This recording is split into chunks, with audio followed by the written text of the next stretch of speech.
தேவா sir வந்து ஸ்டார்ட்டிங்ல கானா அவர் தான் முதல்ல கானா உண்டாக்குனவரு. இளையராஜா சாருக்கும் நம்ம ஏஆர் ரஹ்மான் சாருக்கும் இடையில வந்து அந்த சாங் அடிச்சாரு பார்த்தீங்களா? அப்போ சாருடைய என்ட்ரி இந்த சாங்லாம் வேற லெவல். விதவிதமா சோப்பு சிப்பு அந்த மாரி அவருடைய சாங்ஸ்லாம் பயங்கரம். இன்னும் இப்ப கேட்டாலும் அவர என்ஜாய் பண்ணுவேன். கரெக்ட் நீங்க சொன்னது. பட் ஆக்சுவலா கானா ஃபர்ஸ்ட் இன்ட்ரோடியூஸ் ஆனது வந்து தலைவாசல் தான். ஆ, ஆ, ஆ.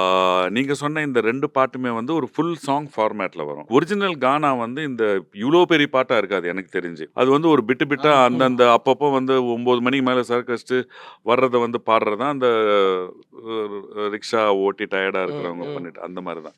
அது வந்து தலைவாசல்ல தான் ஃபர்ஸ்ட் வந்தது. சாங்கா மாறி அவ்வளவு தூரம் அது வந்து அந்த கானா ஃபர்ஸ்ட் இன்ட்ரோடியூஸ் ஆகி ஒரு 13 பாட்டு இருக்கும் அதுல. Okay sir. அதுல ஒரு 3 பாட்டோ 4 பாட்டோ தான் ஃபுல் லெங்த் சாங். இல்லன்னா அந்த சிச்சுவேஷனுக்கு ஏத்த மாரி அந்த தலைவாசல் படம் பார்த்தீங்கன்னா தெரியும். அது ஃபர்ஸ்ட் வந்தது தலைவாசல். அது அப்படியே என்லார்ஜ் ஆகி ஒரு நெறைய பாட்டு அதுக்கப்புறம் வந்து கானா பாட்டு அப்படிங்கிற ஒரு ஃபார்மேட் வந்ததே அதுக்கப்புறம் தான்.